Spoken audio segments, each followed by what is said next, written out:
Ngeno no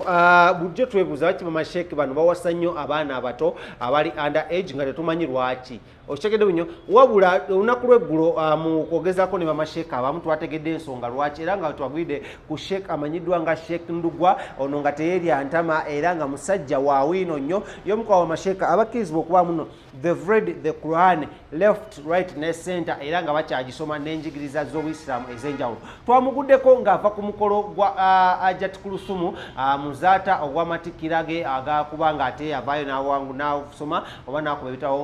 ebitabo olukumutwe ebyokuba nga yafuuka kati dokitaali ajjudde enyenyo naye wagendedde ofuuka dokitaali nga takyalina bbaawe amanyiddwa nga Sheikh Nuhu Muzata ate ng'ono kigambibwa mbu Sheikh Nuhu Muzata yamuwasa ng'akyali mu high school eri Kawempe Muslim otegedde bunyo era eyo gye yava kubanga akola kinga atandika okuba nga amuwerera ng'era amukola kyamuteeka mu maka ge n'abeera ng'ate ajja bw'atyo amukola amukuza wabula Sheikh Ndugwa ono yeekokkodde bannaddiini ab'enjawulo abavaayo okulangira BamaSheikh okubaamu nno bawasa abaana abato n'agamba bano ekikolwa kye bakola kya butujju wabula kya butaagaliza era kikolwa kibi nnyo nga gye nkomeza yavudde n'agamba ye n'essaawa zino ne wafunayo akawala akatototo nga kakyali mu high school awo senior 4 senior 6 nga kawezezza emyaka giijo ng'era kalungi bazadde baako okitegedde hajo bahajjat ne bakamuwa akawasa ye akawasa because waliwo hadithi waliwo ne abagitata mu Qur'an eyogera ku bintu bino byonna ebigezaako okulaba muno bikkiriza BamaSheikh yenna oba sheeyi yenna okuwasa omwana omuto oba omukikasaba nga bazadde bakoze ki bamuwadde era no yagambye mumulekeraawo Omubajjeko Akajajja Omubajjeko Akajanja akanyampyajjula Omubajjeko olugezigezi Omubajjeko obutamanya ddiini ya Buyisiraamu mubaleke bakolenge eddiini we bagamba era n'agamba no Sheikh Nuhu Muzata talina musango not even a single musango like this gwe yali akoze mu kuwasa omuwala amanyiddwa nga Kulusumu tagwina ng'akyali muto era n'agamba naye bamuwaayo ke bamuwaawo ng'akalaba kalimu olulya nga lwaki takatwala akatwala n'akola ki ne yeeriira n'aswankuza ne yeesokoza n'obuti mmanyi era nze ekisinza okundeeta ddiini yange Busiraamu be bakyala abato ne few ladies oba few women Muslim women abalina diguli ya doctorate era nze nsanyuse nnyo ndi musanyufu nnyo ku Lusuumu okufuna doctorate ng'ate mukyala Musiraamu be batono nnyo be tulina n'olw'ensonga eyo doctorate eno si ya ku Lusuumu nga ye yekka wabula ffenna ng'Abasiraamu nga Bannayuganda tulina okubeera nga tumuyozaayoza tulina okubeera nga tumwebalizako Allah olw'okubeera nga akituuseeko nsonga ezimu zakonyeeko zezokuba nno mwali temukkiriziganya nazo z'abantu abakuba nti no baali badduka mu maka abaana abamu naye tuwulidde alinga eyagigonjoola bijja kutereera enkaayano awaka nga waliwo afudde nannyinimu afudde ebyo byonna bibeerawo kusika omuguwa kukola ki naye insha Allah abakulu babikutte mpola mpola bijja kubeera nga bitereera biidhinillahi tabaraka tolaba nga tuzze kati olwaleero nze nzize size lwa nsonga ndala tetwagala tugatte bigambo bannayuganda oba Basiraamu tetugatta bigambo biri birala ne diguli ndala diguli kigambo kya njawulo era tubadde tulina okuvaayo nga ffe BamaSheikh abakulu tumuzeemu amaanyi tubadde tulina okuvaayo tumuyozeyoze kubanga diguli ya Kulusuumu yaffe Basiraamu ffenna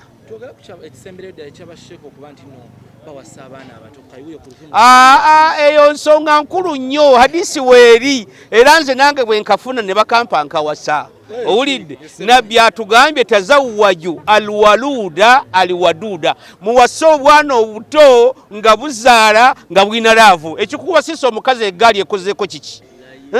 wenna okozeeko ate waso akozeeko kati ani anabalira mu nepanado mwena mukaba amagulu sukaali okawa waaki awasayo akaana akagenda okubalira panado 2 ku 3 tukajja kuwa overdose owulidde akaana akajja okukuddaabulula era bw'oba olina obusobozi nga kitaye waka kakuwadde 18 genda waggulu wallahi kewasize kawoowe okasomese nga ku Lusuumu bamuwasa tekirina buzibu bonna ffenna byatugamye muwase obwana obuto omanyira kasita kaweze 18 amateeka gawa ne Uganda wasa temunkwata obubi manya bakazi geseka nedda 18 years kawoowe kakuba empeta n'ebyenda biketokote oyina ekira 18 nga gwasiza 18 golonga gwagenda okuwasa oyina emyaka emeka ani gwagenda okuwasa nze omusajja naye bamubalira emyaka gyonna gy'olina gy'owasizaamu kasobera nga olina obusobozi insha Allah mwebale nnyo. Assalamu alaikum wa rahmatullahi kamera tezibeewo omukolo gwa Kulusuumu teguyinza obutabaako kamera mutambulenga n'emitwe gyammwe omuntu anaatambulanga kiwuduwudu ng'omutwe bagutwala dda ng'olabye tambula n'omutwe gwo bwoti era mmwe abakyala temufumbirwanga n'ebisajja ebitalina mitwe mutwe nga bagutwala dda ng'ofumbirwa oyo nyonya omusajja atambula n'omutwe gwe nze okuva ne nabeeramu ntambula n'omutwe gwange Sheikh Muzati atambulanga n'omutwe gwe n'olwekyo tubasaba mutambulenga n'emitwe gyammwe ensenga mujja giwangula Sheikh yenna tatambula na mutwe gwe Allah agenda muvunaana ng'atya abantu abagagga mulekerawo okutiisatiisa BamaSheikh ne batambuliza mu nsawo zaabwe bwe BamaSheikh ekibaleetedde ekizibu kulya mu nsawo z'abagagga temuyina ke mwekoledde abawali mutubeeko ke twekolera baleme kutufuga olwaleero bambi BamaSheikh tebazze naye ng'ekibaganya okujja baagala nnyo okujja naye ak'okulya saba Allah subhanahu wa ta'ala omukolo gwaffe guno gutambule bulungi nga nvaayo kampeni John Kazi mukama waffe atuuse meseji ye insha Allahu ta'ala. Assalamu alaikum wa rahmatullahi wa barakatuh. Abagenyi bajjati Dr. tutamuyita Dr. Kuluthum baprofesa mwenna bali ku mukolo guno nga muzze okwegatta ku Dr. Abaami n'abakyala protocol observe. Assalamu alaikum wa rahmatullahi wa barakatuh. Amanya bagogeddeko nze Sheikh Hamidu Serwadda Kyewalyanga Busungu Balukaake Sembuya Regional Kazi wa Kampala wano. Ebigambo byange bitono ddala. Sookera ddala kuzaayoza Hajjati Kulusuumu oyo. Kigambo kino kyatuuseeko era ekituleese wano kigambo kinene nnyo. Naye bwe mba nga mwozaayoza nange nze nnyini ntwala omukisa guno okweyozaayoza nga bwe nnabategeeza. Nze nga bwe mbategeezezza amanya mugawulidde nali omu ku basoma ne Sheikh Ndugwa. Nasoma naye wano e Kampala, nensoma naye e Madina, ne tukomawo wano ffenna netandika okukola emirimu ne Sheikh Ndugwa. Emirimu gye twatandikirako, bwe twatandikirako ddala kwali okuzimba ennyumba eno. Njogera mu musana muno nga mwenna muwulira era nga mulaba nze omu ku bantu abalinga basatu abakwata olukoba okupima ennyumba eno nga bwe mugiraba bweri ng'ali ne Sheikh Ndugwa. Naye tuŋŋambye nti neeyozaayoza ebiyiseewo bingi naye mbadde sinnaba kuddamu kulaba nga ate nzija wano. Naliwoko katono mu mbeera yali enzibuko naye kati bwe mba nga tukomyewo nga nkomyewo okuuzaayoza. Bagambye kyetwatandikirako kwali kuzimba, bagambye twasomesa ne Sheikh Ndugwa, twawasa ne Sheikh Ndugwa, twasomesa ne Ndugwa nga tusomesa dokita oyo, twawasa ne Sheikh Ndugwa nga tuwasa dokita oyo.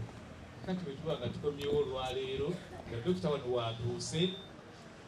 nange nze nnyini neeyozaayozezza okuba nga kino kituuseeko. Twalibadde tukituuseeko babiri ne munnange naye ye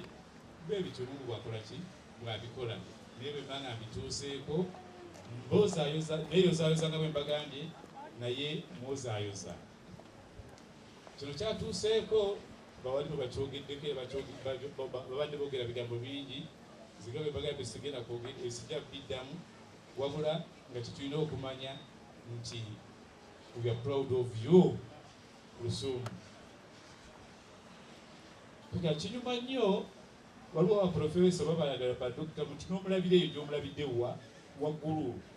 naye tetulabye Kulusuumu wetumulabidde ate ne wakola ki ne watuuse wetumunyumirwa okukamala okusinga mwe bwe mumulaba. Tewali ayinza kukinyumirwa ekyo nga ffe wetukola ki wetunyumirwa. Tera okugamba abaana bange abanyumizaamu tetubadde ku ssimu amasimu gano ge tulina kati olwaleero nga tuli ku zino baziyitanga simanye zaaki batunyola nanyole bweziti simanyi bawaliwo omukulu wakidduka baziyitanga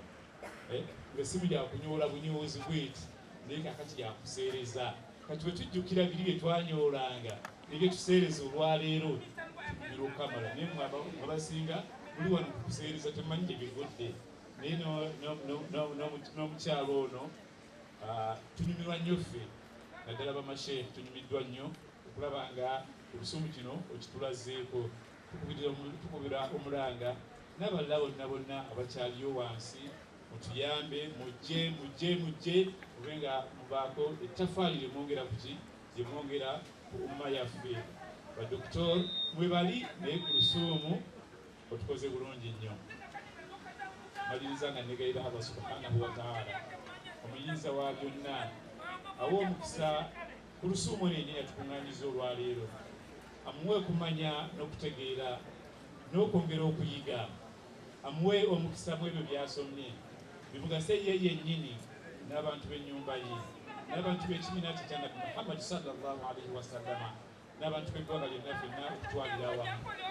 tusaba Allah subhanahu wa ta'ala ffenna abakuŋŋaanye wano okujagulizaako munnaffe atuggyemu ensaalwa mu mitima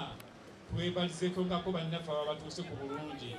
ate naffe atuwe ebirungi era ayongere okubitukuumira rabbana taqabbal minna innaka anta samiun alim watub ilayna ya maulana innaka anta tawwabur rahim اللهم اجعل جمعنا هذا جمعا مرحوما وتفرقنا من بعده تفرقا معصوما برحمتك يا ارحم الراحمين وصلى اللهم على محمد وعلى اله وصحبه وسلم والحمد لله رب العالمين والسلام عليكم ورحمه الله وبركاته